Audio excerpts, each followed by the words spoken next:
Hello students, this is me Saurabh Avasthi, your English faculty of Mount Litra G School, Jhansi, where today we are going to start with the poem of CBSE class 9, that is Rain on the Roof, written by Coates Kinney, where we are going to discuss about the rain as well as the childhood of the poet, which we are going to study in this poem. Let's begin with the introduction of the poet first, which is that Coates Kinney was born in 1826 near Penn Yan, New York. He worked as a lawyer, a journalist, and a paymaster in the US Army during the American Civil War. So here, one of his most famous poems written in 1849 was The Lilting and Haunting, The Rain on the Roof. If it could be said that this poem established the name of Coates Kinney as a popular poet, and of course, he died in Ohio in 1904.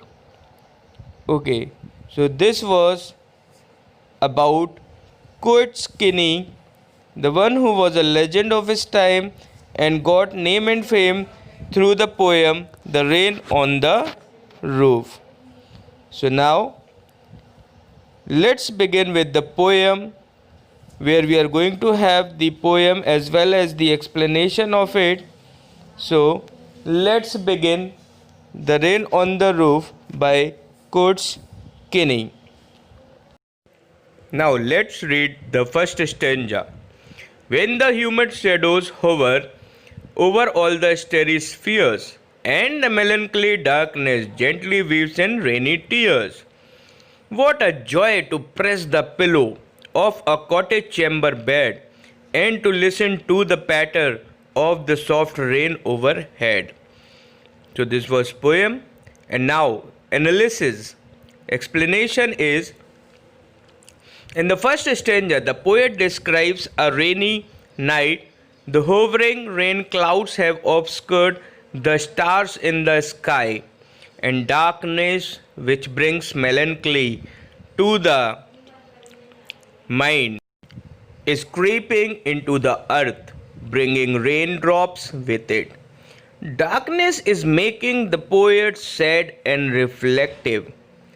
Here, the only thing that now gives joy to the poet is to press his face upon the pillow in his country cottage and listen to the patter of soft rain falling outside.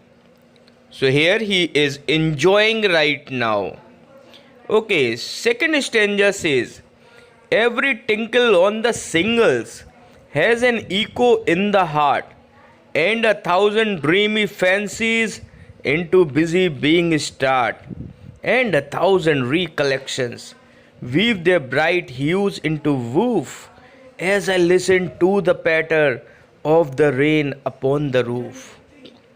Here, in the second stanza, the poet describes how the raindrops that falls on the shingles makes its echo on his heart. 1,000 dreamy fancies rise in his heart as he lay listening to the soft falling of the raindrops on the roof. His past memories come back to him and he started remembering about his past. Okay, now the third stanza. Now in fancy comes my mother, as she used to years agone, to survey her darling dreamers ere she left them till the dawn.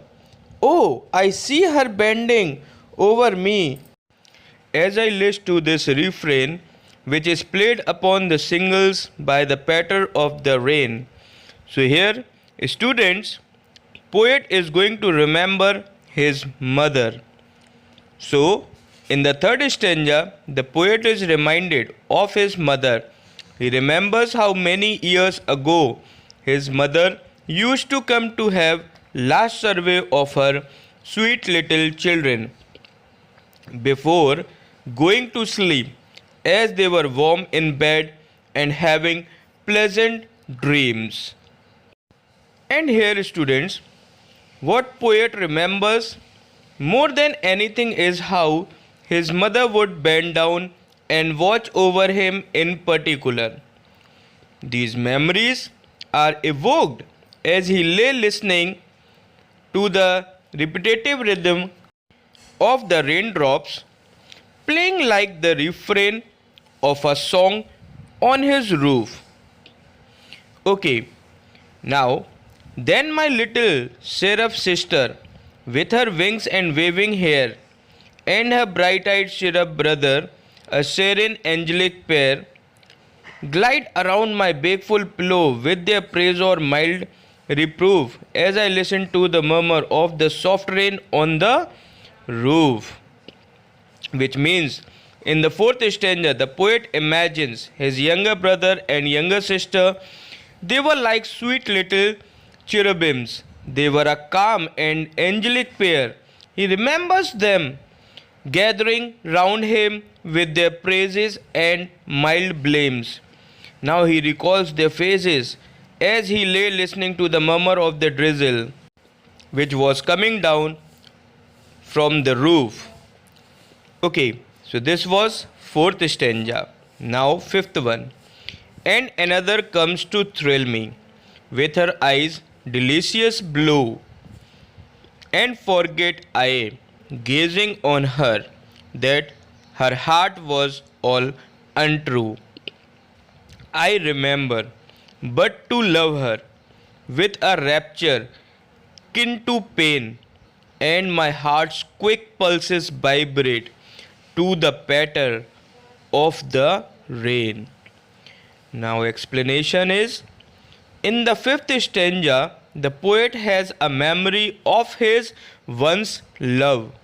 She once attracted his attention and aroused strong emotions in him with her delicious blue eyes. But her heart was untrue and she never remained faithful to him. The poet is unhappy at the thought of her. The thought gives him pleasure, but it is akin to pain. These thoughts make his heart beat faster to match the rhythm of the raindrops pattering on the rooftop. So here, the last stanza means there is not in art's bravest that can work with such a spell. In the spirit's pure deep fountains, whence the holy passions well, as that melody of nature, that subduing strain which is played upon the singles by the patter of the rain. So now this was the last stanza, and the explanation refers to, in the last stanza the poet says that no great piece of music composed by man can stir up such strong emotion like the melody that nature creates with the sound of the rain. The nature's music, the music of raindrops pattering on the shingles of the roof, is restrained and subdues everything around it. However, the emotion that is capable of unleashing can be compared to the waters cascading down the slope of a mountain in the form of a waterfall.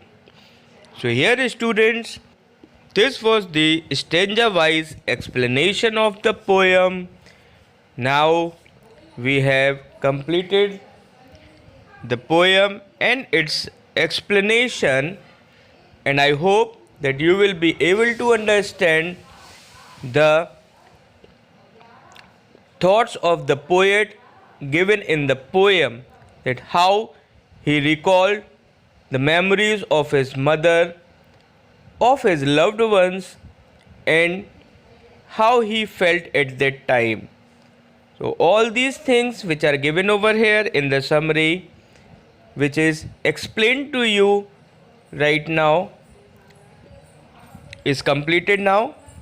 Thank you so much, and I hope that it will help you. That means, and now we will meet in the next video with new ideas and new chapter. Till then, thank you so much. Stay safe, be healthy, and be at home. Thank you so much.